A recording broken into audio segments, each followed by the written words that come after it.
Então, aqui agora, com a palavra, nosso amigo professor Tiago Pereira, que vai falar da Escola Família Agrícola de Sobradinho.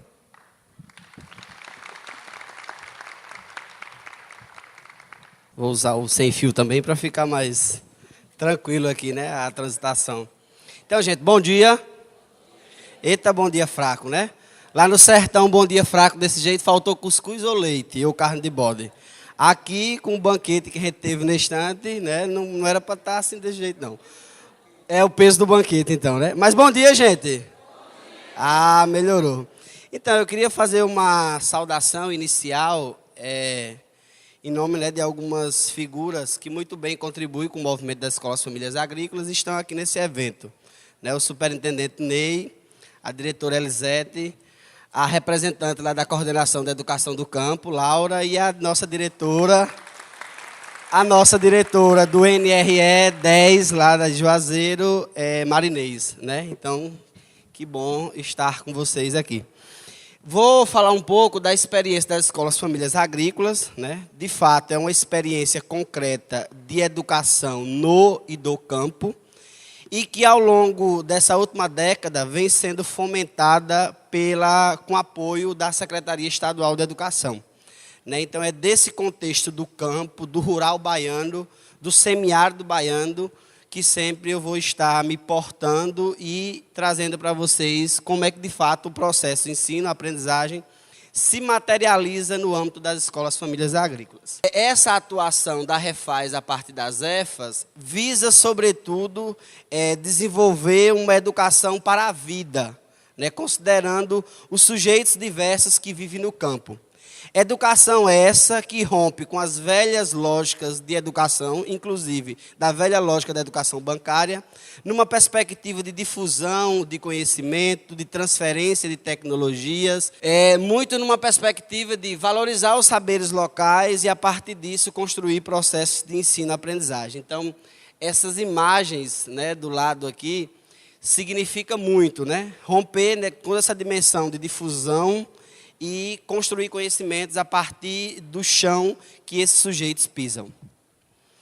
Durante muito tempo, quando se pensa o campo baiano, o campo brasileiro, de modo geral, as pessoas que vivem nessa região sempre foram vistas como pessoas desprovidas de conhecimentos, de valores, atribuindo a esses sujeitos do campo pessoas atrasadas, matutas, tabaréu, jeca tatu, analfabeto, lugar de pobreza, de miséria, de analfabetos. E a única perspectiva que se tem para o campo é o êxodo. Né? Então, se o campo não tem possibilidades de vida digna, perspectivas de vida digna, a saída que a gente tem é sair do campo e ir para as cidades. E aí, nessas últimas décadas, a gente percebe que esse imaginário, né, criado sobre o campo, essa visão estereotipada criada sobre o campo, essa visão negativa, né, e essa perspectiva de êxito, ela está cada vez mais defasada, porque a cidade não comporta o quantitativo de pessoas que tem aí nelas. Né, e a gente precisa, então, construir possibilidades de vida digna no campo e desconstruir essa visão estereotipada de campo que foi se construindo aí ao longo das décadas. Nessa dimensão, essa proposta de educação do campo das escolas famílias agrícolas, ela visa, sobretudo, combater essa visão estereotipada de campo. E que, muitas das vezes, a educação rural reafirmou isso. Né? A partir do momento que introduz professores de fora para lecionar nas áreas rurais, que tão pouco conhecem daquele contexto, daquele ambiente, daquele ecossistema, ajuda a reafirmar essa visão estereotipada. Então, bebendo da fonte de Andrade, e muito nessa dimensão de combater essa visão estereotipada, concebe o campo como um espaço de atraso desprovido de dinamismo e de perspectivas de futuro, cujo destino inexorável é ceder lugar à modernidade associada à vida urbana. Né? Então, isso foi se reafirmando, né, se consolidando com o passar do tempo, né, essa dimensão de que não é impossível, né, não é possível viver dignamente no campo. Mas as EFAs vêm, sobretudo, com essa perspectiva de educação diferenciada em alternância, desconstruindo, né, esse imaginário negativo reafirmando que o campo é o lugar da diversidade. Temos seca, né, temos chuva, temos sol, né, temos nuvens, temos, enfim, uma diversidade de cultura, uma diversidade de saberes empíricos, uma diversidade de práticas que precisam ser, inclusive, valoradas no processo de ensino-aprendizagem. Então, em suma, o que seria a Escola Família Agrícola, né, conforme está ali? É uma instituição de caráter comunitário, gerida por uma associação de famílias e alunos, com a missão de promover a formação integral dos filhos e filhas de agricultores e agricultoras e trabalhadores rurais, visando o desenvolvimento sustentável local via a educação em alternância. Então, em suma, esse texto já traz os elementos prioritários de uma escola família agrícola. Ofertar à sociedade uma educação em alternância, então os sujeitos ficam um determinado período do tempo na escola e um determinado período na comunidade, considerando que ambos os espaços são propícios para a construção do conhecimento. E visa, sobretudo, o desenvolvimento local. Uma educação que prepara os sujeitos para a vida, uma educação que prepara os sujeitos para permanecerem nos seus ambientes, nos seus contextos, e a partir disso desenvolver esse meio com base em todo o arcabouço, né, de conhecimento que foi construído ao longo do processo formativo. Na Bahia existe mais ou menos 30 experiências de escolas famílias agrícolas, né? Tem outras representações, né, as casas familiares rurais, que inclusive mais à frente vão se portar aqui. E nós temos duas redes, né, a rede Refasa e a rede Ecofaba. A institucionalidade que represento aqui é a rede Refasa, que tem 12 EFAs aqui no estado da Bahia. E ambas as unidades de ensino, elas atendem aproximadamente, com base no censo do ano anterior, 4.000 estudantes. Em outros continentes, em outras regiões do mundo, também tem essa experiência de escola família agrícola. Não é uma experiência que surge no estado da Bahia, surge na França, mas que se consolida no estado a partir do momento que nos anos 70, 60, 80, 90, a educação era acessada por poucos, né? Mesmo tendo essa dimensão que rege a educação como direito, mas se você olha o campo baiano, se você olha o campo brasileiro, nesses anos aí de 60 até 90, eram poucos os sujeitos que tinham o acesso à escola, né? Tinham acesso à educação escolar. Então, os agricultores imersos a essa problemática do déficit educacional, seja por faltar escola, seja por ter uma escola que não atendia às realidades locais, bebe da fonte, né, dessa experiência francesa e implementa no Brasil, a partir do estado do Espírito Santo, a primeira escola família agrícola, que depois chega aqui também no estado da Bahia, a partir do município de Brotas de Macaúbas. 4 pilares que diferenciam o processo de ensino-aprendizagem na escola família agrícola. O primeiro é a formação integral, né, e aí considerando vários aspectos culturais, filosóficos, enfim, o conjunto de aspectos que envolve a vida humana. A educação por alternância, né, compreendendo que os diversos espaços propiciam o processo formativo desses sujeitos. A associação, né, que é o principal diferencial de uma EFA, porque é a associação que faz a gestão da EFA, é a associação que faz a captação do recurso junto à Secretaria Estadual da Educação e é a associação que responde juridicamente, economicamente, por esses ambientes de ensino. E, por fim, a principal finalidade das EFAs é preparar os sujeitos para que eles possam, de fato, desenvolver os contextos de vida. Existem 3 tipos de alternância: a falsa alternância, a alternância aproximada e a alternância real. A falsa alternância é aquela onde a escola simplesmente tem essa metodologia de pedagogia da alternância, mas o tempo que os sujeitos ficam em casa, eles não desenvolvem trabalho algum. A alternância aproximada é aquele que minimamente os sujeitos trabalham com os instrumentos pedagógicos, mas não tem essa dimensão de desenvolver o meio em que vive. E existe a alternância real, que é essa que visa, sobretudo, a atuação crítica do sujeito sobre a realidade numa perspectiva de desenvolver esse meio.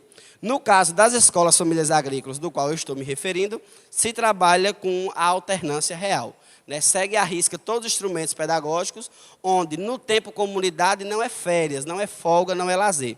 Tem uma série de instrumentos pedagógicos que precisam ser desenvolvidos pelos jovens, junto com seus familiares, junto com as demais famílias das comunidades. E aí nós temos aqui uma relação, né, uma série de instrumentos pedagógicos que são aplicados pela equipe de monitores e de estudantes no tempo comunidade, o plano de estudo, o caderno da realidade, atividade de retorno, visita às famílias, serões, enfim. Tem aí um quantitativo que depois vocês podem nos procurar e obter mais informações sobre como é que se dá a aplicabilidade desses instrumentos pedagógicos no tempo comunidade. O que é mesmo que esses estudantes desenvolvem no tempo escola e no tempo comunidade? Bem rápido. Tarefas, então, limpezas de banheiro, lavar prato, lavar panela. Todo dia eles fazem isso, né? Tem as equipes. Reflexão, então, tem um horário que tem esse momento de oração, de reflexão, de leituras bíblicas. É muito um momento de aproximar as forças espirituais, né, que existem, considerando que essas pessoas estão imersas a partir das divindades, a partir das crenças, a partir das fé, elas precisam estar reafirmando, realimentando a alma, considerando as múltiplas expressões religiosas que tem lá na escola. Né? Então, constantemente, né, todo dia, se vocês forem lá, 8 da manhã até 8h15, vocês vão ver eles numa roda, nesse momento de reflexão. Atividades em sala de aula, atividades de campo, né, que são as aulas práticas. Durante todo o dia, eles fazem manutenção nos setores de produção. Aí tem caprinos, galinhas, viveiros, horta, compostagem, reciclagem, banco de semente. E esses setores são definidos a partir do que esses jovens já desenvolvem nas comunidades. E, a partir disso, eles vão ter todo um processo teórico e prático também no espaço da escola. E eles desenvolvem também diversos momentos de socialização da vida comunitária. Os problemas, as drogas, o alcoolismo, que afeta a vida desses jovens nas comunidades, também eles trazem para o tempo escola. Na comunidade, eles fazem o plano de estudo, o caderno da realidade, trabalhos das disciplinas diversas, e o principal instrumento pedagógico que eles desenvolvem na comunidade é o PPJ, que é o Projeto Profissional do Jovem. É um projeto que é elaborado ao longo do processo formativo, que a gente chama também de projeto de vida, que é um que direciona a dimensão da geração de trabalho e renda desse jovem na própria comunidade. Né? E, a partir disso, ele vai executar, ao longo do 3º, 4º ano, esse PPJ junto com seus familiares e com a comunidade. Toda a perspectiva de educação da EFA é uma educação contextualizada, né? E aí, muito dialogando com a palestra inicial aqui, é esse processo educativo que parte do local para o global. Né, porque durante muito tempo a educação bancária ela reafirmou, né, introduziu, né, conhecimentos de outrora realidades sem considerar o contexto de vida dos sujeitos. Nessa dimensão é diferente. A construção do conhecimento parte do local para o global. A EFA tem o trabalho como princípio educativo, não meramente o trabalho braçal de cuidar dos setores, de lavar prato, mas um trabalho que educa, um trabalho que forma, um trabalho que qualifica os sujeitos. E aí nós temos algumas imagens, né, de como é que isso acontece lá no tempo escola. Tem que passar agora. Bem rápido, um projeto de leitura, né, uma experiência que acontece todo ano na escola. Visita às famílias é feita pela equipe de educadores, seja professores, seja monitores. Acontece também constantemente.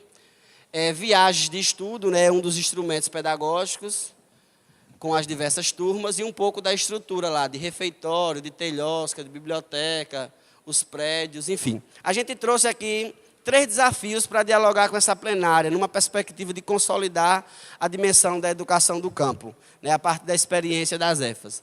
Uma é que a gente precisa melhor se articular, né, o conjunto de escolas, de experiências que tem aí no rural baiano, para efetivar uma série de direitos que historicamente foi negado a esses sujeitos do campo. Né? O direito à educação, o direito à água de qualidade.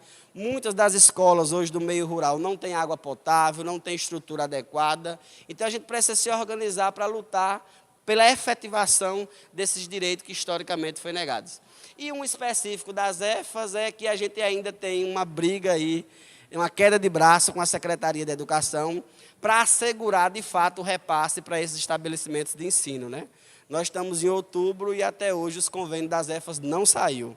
né? Tem professores que estão aí 8, 7, 6 meses sem salário, mas mesmo assim, se vocês forem lá, o NRE liga sempre. A Escola Familiar Agrícola está funcionando? Pode ir lá, sem marcar visita nenhuma, que vocês vão identificar que está funcionando, né? Porque os professores estão ali pela causa, pela militância, por acreditar num projeto diferente de educação. Beleza? Obrigado pela atenção e estamos aqui.